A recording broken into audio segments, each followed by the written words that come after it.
viewers di luar sana, terima kasih udah setia untuk nonton di YouTube kami di Take a Break Podcast, yaitu Tanya Kesehatan bareng Kanu Joso. Hari ini kita udah kedatangan satu narasumber yang akan rencananya buka pelayanan terbaru ya dok ya di RSUD Kanu Joso itu sendiri. Kita kedatangan Dr. David Andi Wijaya, spesialis onkologi radiasi. Apa kabar dok? Baik, sehat. Semoga senantiasa selalu baik dan sehat terus, apalagi kita di tengah pandemi COVID-19 ini ya dokter ya. Dan untuk viewers di luar sana jangan lupa untuk menerapkan protokol kesehatan 5M ya.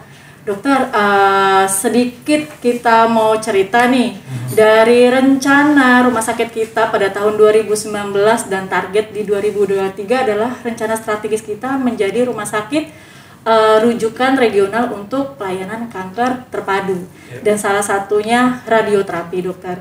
Kan masyarakat di luar sana nih pasti banyak kebingungan nih, ini pelayanan apa sih, radioterapi itu apa? Boleh nggak dok sedikit dijelaskan apa itu radioterapi, kenapa rumah sakit kita ini ingin memajukan dan mengunggulkan pelayanan ini?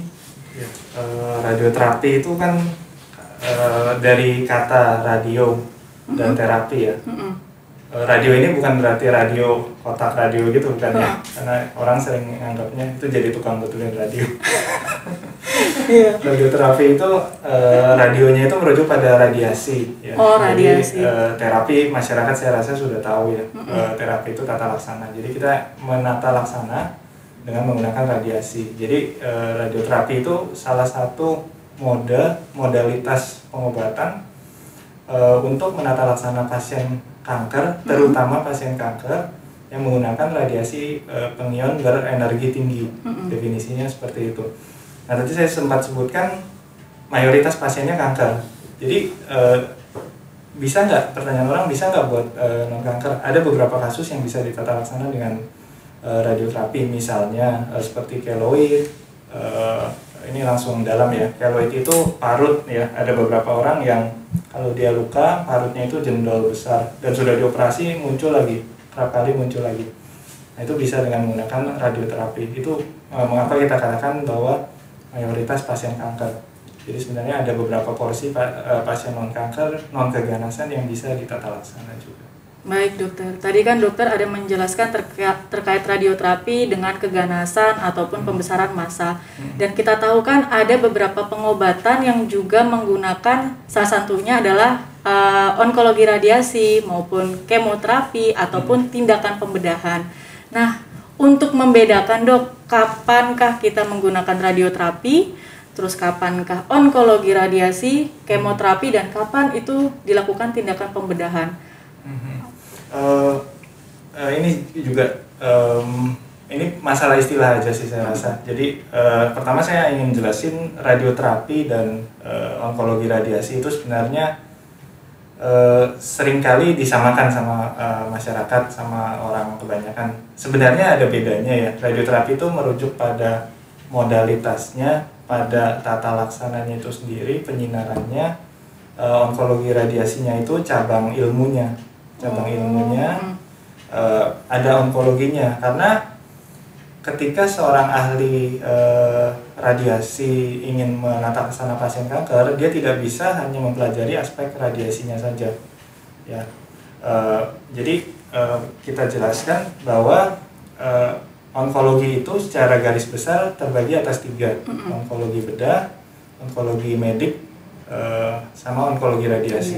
Onkologi bedah itu yang melakukan pembedahan. Kalau ada tumor diangkat ya, biasanya bisa dokter bedah onkologi, tapi ada misalnya lokasi tumor di kandungan, itu dokter ginekologi onkologi. Berarti itu, ya. Berdasarkan ukuran dari pembesaran massa dan lokasi ya dok ya?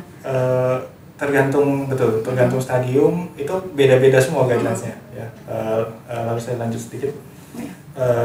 Lalu ada onkologi medik, itu yang memberikan kemoterapi ya, seperti itu. Lalu ada onkologi radiasi yang memberikan radiasi. Nah, masalahnya kita sebagai ahli radiasi nggak bisa hanya mempelajari nyinarnya seperti ini aja, meradiasinya seperti ini saja. Kita tetap harus mempelajari secara utuh. Kalau ada tumor A, itu harus dibedah dulu atau di kemo dulu. Kita harus tahu. Kalaupun salah nih, misalnya pasiennya datang ke kita, ini harusnya nggak diradiasi dulu, ini harusnya dibedah dulu. Nah, di aspek onkologi itu kita tahu persis. Oh, pasien seperti ini, untuk semua tumor kita tahu, kita belajar. Oh, yang seperti ini, misalnya seamame, datang ke kita. Dan itu masih baik ya, kondisinya belum perlu untuk diradiasi, ya kita akan kirim ke sejawat bedah yang onkologi bedah. Seperti itu. Nah, itu pentingnya onkologi. Seorang ahli radiasi juga mempelajari onkologi. Jadi, secara utuh kita sebut ilmunya sebagai onkologi radiasi. Kalau alatnya itu untuk menyinarnya ya radioterapi. Oh, baik dokter. Dokter mohon izin, ada perbedaan nggak dok kalau terkait pembesaran massa solid atau kita bilang bahasa awamnya penuh sama massa yang penuh dengan cairan, itu bisa sama-sama diradiasi nggak, dapat radioterapi nggak, atau ada radioterapi ini khusus untuk massa ataupun keganasan yang jaringannya tuh keras mungkin? Atau semua tumor atau pembesaran bisa dengan radioterapi? Kalau bilang semua tumor tentunya tidak ya. Sama halnya ada tumor yang atau keganasan yang kemosensitif, ada yang kemoresisten, jadi artinya bisa diobati dengan kemo atau tidak. Ada sama halnya seperti itu, ada juga jaringan tumor yang radiosensitif dan ada juga yang radioresisten. Nah, jadi kalau bilang semua ya sepertinya terlalu naif ya. Kebanyakan karsinoma sel squamosa misalnya itu dia radiosensitif, jadi bisa ditata laksana. Nah, mengenai tadi masalah cairan, saya mau konfirmasi ini maksudnya tumornya bentuk cair seperti leukemia atau tumor yang memang ada komponen cairnya? Ada komponen cairnya. Kalau ada komponen cairnya seringkali tidak responsif. Tidak responsif. Kita ambil contoh paling sering itu tumor di otak. Itu ada komponen kistiknya. Ya, itu seringkali yang komponen kistiknya dia tidak radio sensitif ya. Baik dokter. Ya. Nah dok, kalau misal ada pasien nantinya datang ke unit pelayanan kita untuk mendapatkan radiasi, nah apa aja sih dok efek-efek yang akan ditimbulkan para pasien ini ketika sudah mendapatkan radiasi tersebut? Efek samping ya. Nah ini saya senang nih karena biasa kita memang kan selalu ngomongin manfaatnya dulu bagusnya. Ini kita belum ngomongin manfaatnya terlalu efek dalam. Samping dulu. Ya. Karena kan masyarakat taunya ketika sudah datang kok efek seperti ini tidak dijelaskan di awal. Nah, ini yang harus ditegaskan ke masyarakat di luar sana, dok. Ya. Kita harus ngomong yang pahit-pahitnya dulu di awal supaya nanti manisnya dapatlah belakangan ya, dok ya. Jadi menikmati prosesnya dulu. Iya, betul. Jadi efek sebelum sampai ke situ saya mau jelaskan juga bahwa radiasi ini sifatnya sebenarnya lokal. Ya, jadi setempat kalau kita pakai bahasa awam sama kayak dokter bedah itu efeknya lokal.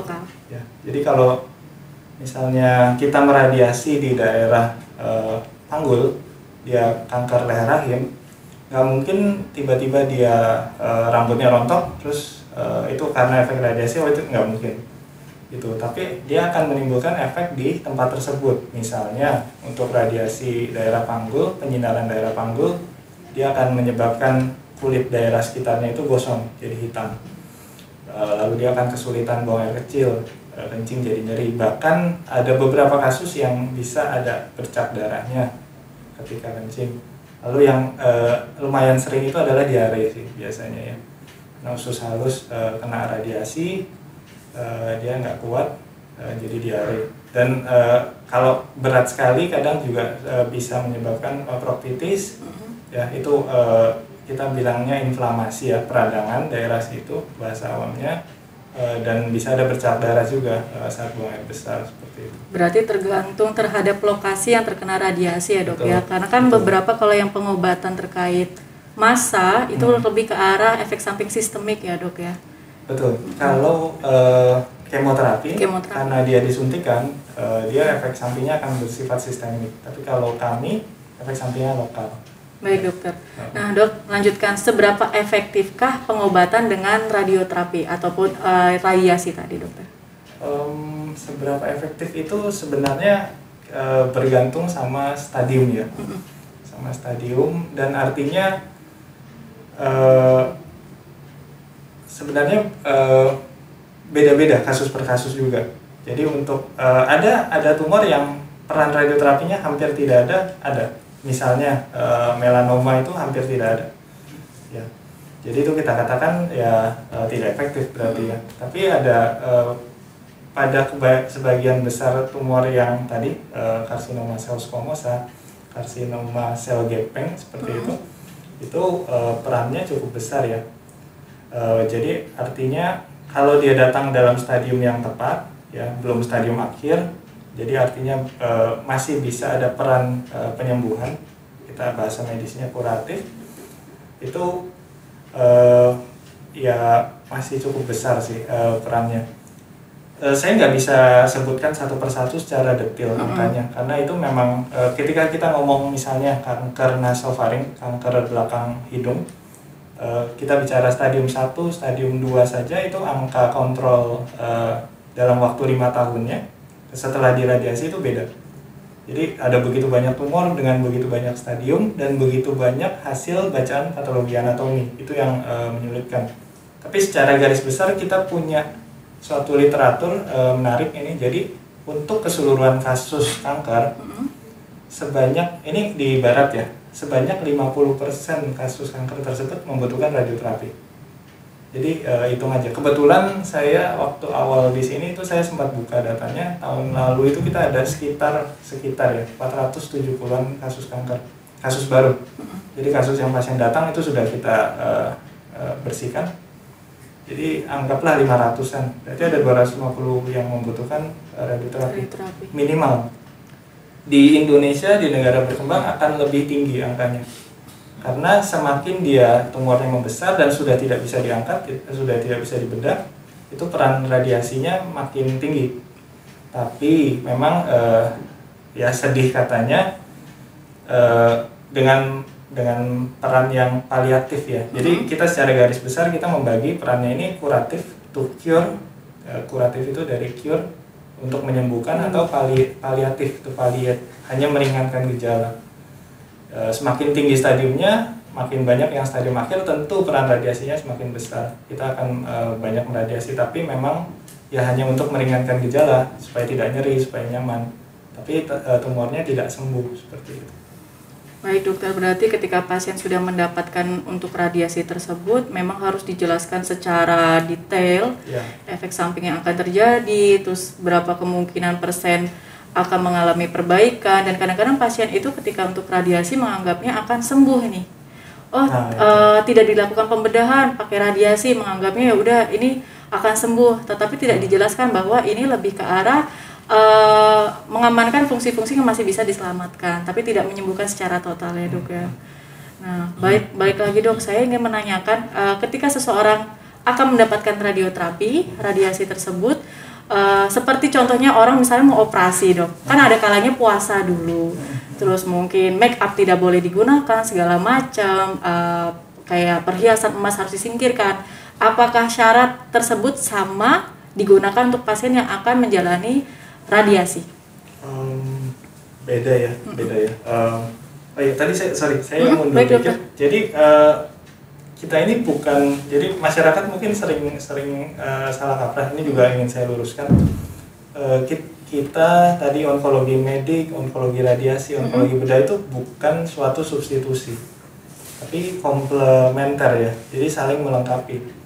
Jadi kadang saya masih suka dengar dan ya ini salah menurut saya sih, karena nggak mau dibedah, udah deh di radiasi saja gitu, atau diradiasi kayak second opinion ya dok ya. Atau ada yang takut radiasi ini katanya efek sampingnya apa yang tadi kita sempat bahas, udah deh dibedah aja atau di kemo aja deh, nggak mau. Nggak seperti itu. Tentunya ada beberapa tumor yang ada opsi-opsi ya. Tapi sebagian besar tumor itu sudah ada guidelines yang jelas lewat berbagai macam penelitian klinis yang sangat sahih, datanya sangat jelas dia harus diapakan dulu. Kalau stadium seperti ini ukurannya segini, ambil contoh ya, kalau misalnya saya mame ukurannya kecil, ya paling baik dilakukan pembedahan dulu, lalu di kemo, lalu diradiasi. Tidak ada ceritanya diradiasi dulu baru dibedah. Atau bahkan misalnya saking takutnya operasi, diradiasi saja deh, boleh nggak? Belum ada evidence-nya. suatu saat ada evidence-nya tentu kita akan mengatakan boleh. Jadi berkesinambungan ya dok ya, betul. pelayanan yang terintegrasi lah ya dok ya. Betul. Lalu tadi balik ke pertanyaan. Iya, apakah ada syarat untuk pasien itu syarat. ketika mau radiasi? Iya. Jadi balik ke pertanyaan tadi, kalau syarat sendiri sangat bergantung pada lokasi tumor ya. Kita fokusnya lebih ke membatasi pergerakan pasien. Ya. Ada syarat-syarat tertentu, misalnya pada kanker panggul tadi ya. Ini enak jadi contoh sih.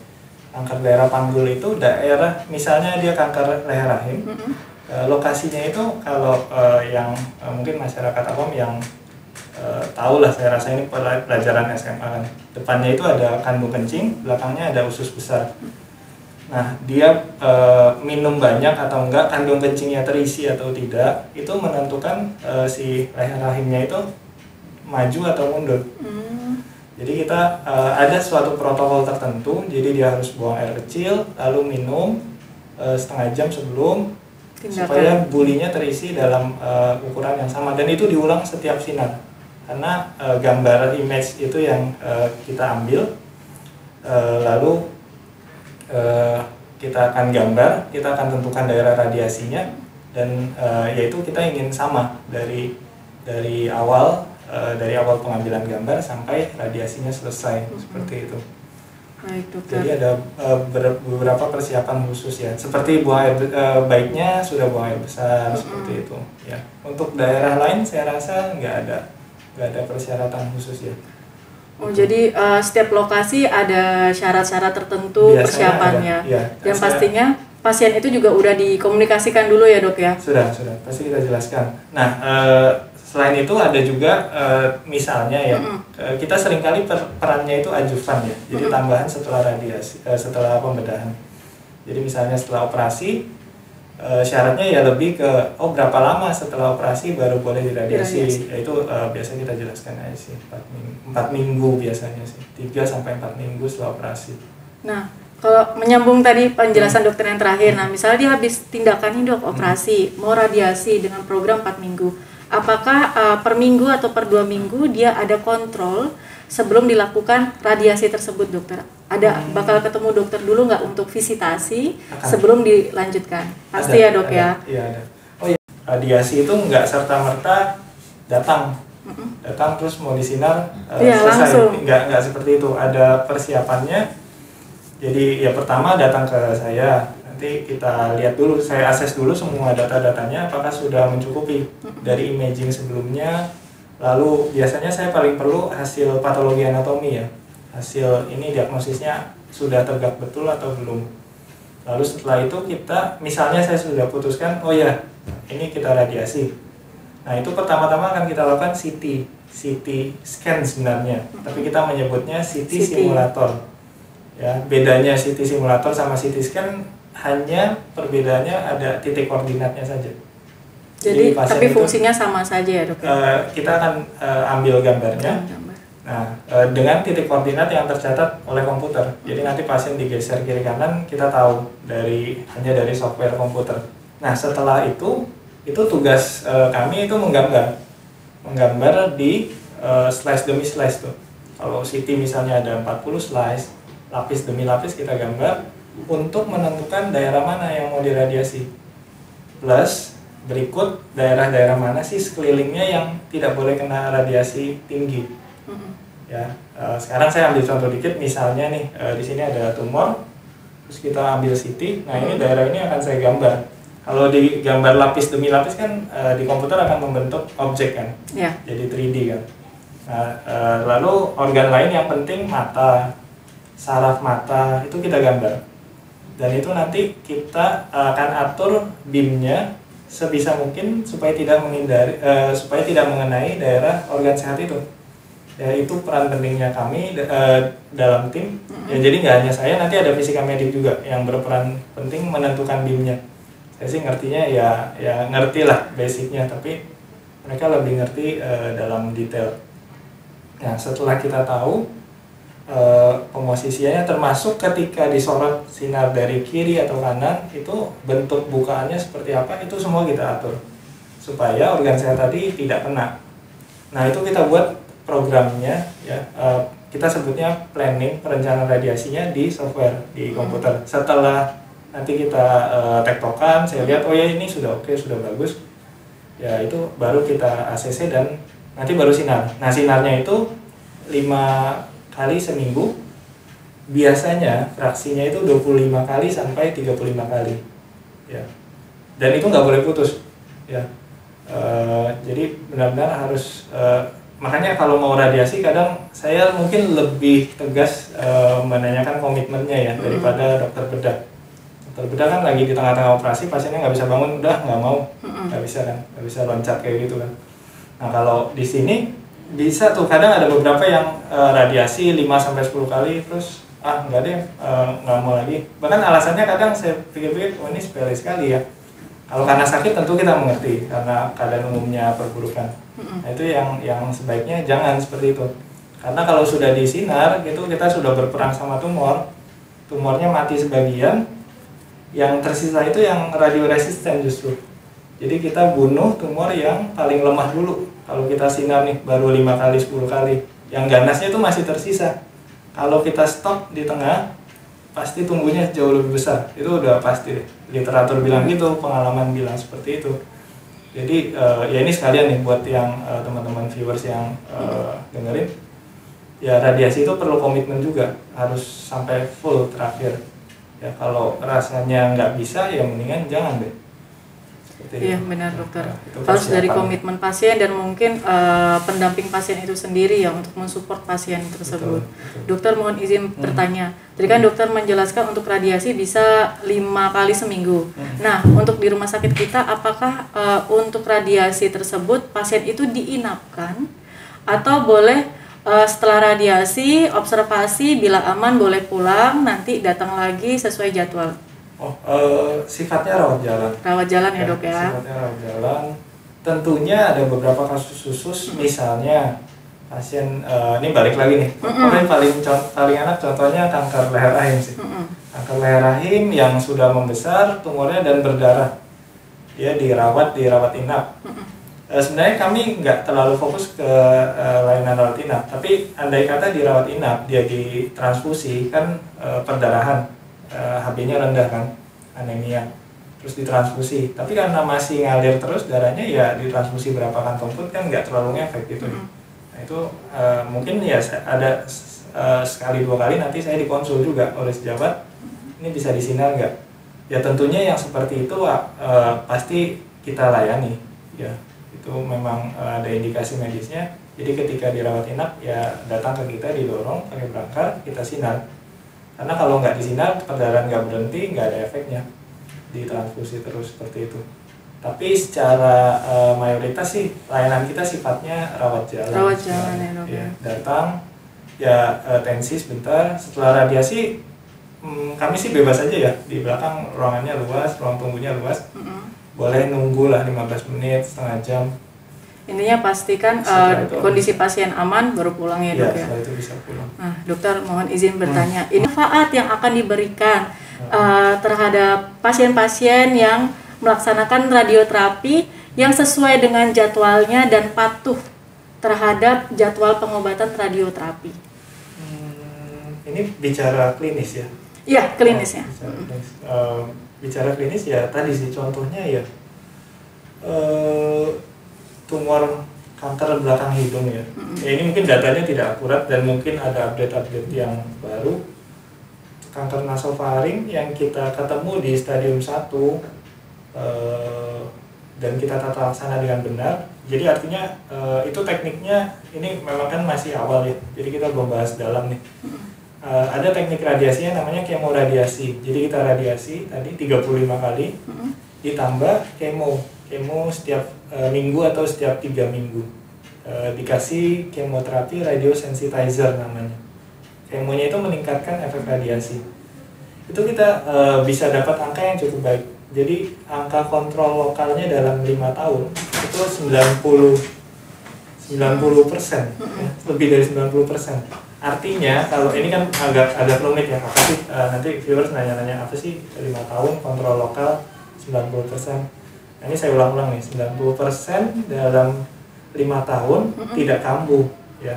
Itu kita sebut angka kontrol 90%. Artinya dalam 5 tahun itu hanya 10% yang kambuh, hanya 10% yang tidak sembuh, seperti itu. Jadi cukup baik. Tapi memang kalau ngomong stadium 1 agak susah ya dapat stadium 1. Stadium 2 itu sekitar 85-90.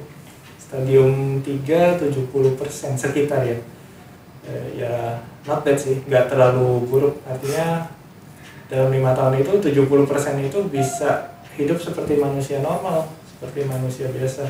Tapi tetap harus kontrol ya dok ya. Betul, itu yang kita tekankan bahwa ini jadi mirip mungkin kalau diabetes, hipertensi kan penyakit yang umum ya, penyakit gula darah, penyakit darah tinggi. Itu kan dokter selalu bilang ini penyakit tidak bisa disembuhkan, tapi bisa dikendalikan. Saya rasa kanker harusnya diperlakukan seperti itu ya. Karena orang yang merasa kanker terus kita obati dan sembuh, dia merasa tidak perlu kontrol lagi. Oh itu salah. Karena sekali dia kanker, ada kemungkinan kankernya itu bisa kambuh. Jadi baiknya kita anjurkan tiap tahun sekali dia minimal melakukan check up dan scan ya, imaging atau pencitraan kita sebut. Seperti itu sih. Baik dokter David. Dok, sebelum kita closing, dokter mau ada pesan nggak sama viewers kita di luar sana terkait kepatuhan ketika mereka sudah memilih atau sudah setuju ini untuk dilakukan radioterapi. Kadang-kadang kalau misalnya keluarga ataupun cemewew ataupun pasangan menyemangatin, kadang-kadang kayak tidak mau membebanin, kayak ibarat kata dia tahu ini ada mungkin kerasa ada pembesaran massa mungkin di area tubuhnya, kok tambah kurus, kok nggak enak badanku. Nah ketika dia sudah tegak diagnosanya, takut untuk menjalankan seperti itu, gimana caranya nih dok biar menyemangati mereka? Kalau pesan khusus sih, pesannya satu aja sih, ya berobat, langsung berobat aja, langsung berobat aja. Kenapa? Karena pesannya ini pendek, tapi ejawantahannya panjang.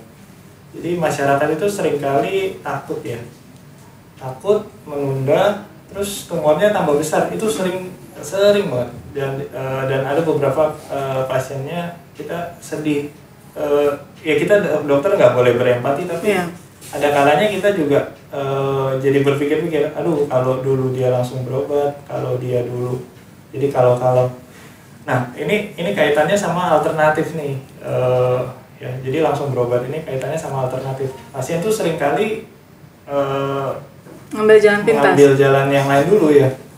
Namanya juga saya pikir ya, dia namanya kan pengobatan alternatif. Kalau misalnya pakai herbal itu dia memang terbukti, namanya pasti bukan alternatif, pasti pengobatan utama. Kalau lewat jalan kan pasti lewat jalan utama dulu kan, masa lewat jalan alternatif dulu. Ya pesannya itu aja, sesimpel itu. Jadi begitu ada apa-apa ya langsung ke dokter. Saya rasa zaman sekarang lebih jauh dipermudah ya dengan ada BPJS ya. Iya, iya kadang-kadang pasien di luar sana itu kayak ibarat kata saking bingungnya sampai akhirnya tidak mengecekkan. Jadi untuk viewers di luar sana, kalau misalnya ngerasa ada yang aneh pada kondisi tubuh, ayo untuk mengecekkan kesehatan ya dok. Kita coba untuk cari jalan keluar dan kita temukan untuk pengobatan yang baik untuk pasien seperti itu. Nah dok, tadi dokter ada menyinggung soal BPJS sedikit. Nah terkait radioterapi, karena kita kalau untuk buka-bukaan untuk pengobatan terkait keganasan, keganasan darah maupun keganasan pembesaran massa atau jaringan, itu kan nominalnya pasti tidak sedikit ya dok. Nah apakah di BPJS itu tercover semua untuk pelayanan radioterapi dokter? Ini jadi nggak jadi penghujung acara. Sedikit pengunjung acara. Soalnya viewers kalau soal ini memang pertanyaan itu ya. Gimana dok, tercover atau sebagian tercover? Sebagian tercover, tapi sebagian besar ya, saya boleh katakan 98%. Dan untuk fasilitas radioterapi kami memang sepertinya dalam waktu 3 tahun 4 tahun ke depan belum akan bisa mengembangkan radiasi ultra presisi ya, kita sebutnya stereotaktik radioterapi atau stereotaktik radiosurgery ya. Ya itu berarti 100% bisa di-cover karena BPJS hanya tidak meng-cover teknik tersebut, karena teknik tersebut membutuhkan banyak resource ya, Ya, teknik fiksasinya pun khusus sekali. Berarti itu untuk planning dokter untuk memajukan unit radioterapi selanjutnya. Mudah-mudahan. Oh, berarti pesannya diganti. Pesannya nitip doa. Nitip doa. Ya, oke dokter. Semoga untuk pelayanan nantinya untuk radioterapi dapat berjalan dengan baik dan target rumah sakit kita untuk menjadi rujukan regional kanker terpadu dapat berjalan dengan baik dan paripurna. Amin. Gitu ya, Dok ya. Terima kasih banyak Dokter David atas bincang-bincangnya. Mungkin nanti kita tim podcast bakal main ke radioterapi ya, Dok ya. Kita mau cekidot pesawat tadi, Dok. Saya mikirnya pesawat yang buat terbang gitu kan, Dok. Pesawatnya enggak take off. Baik, Dokter. Oke, terima kasih banyak Dokter David. Sehat selalu, Dok. Sehat selalu juga.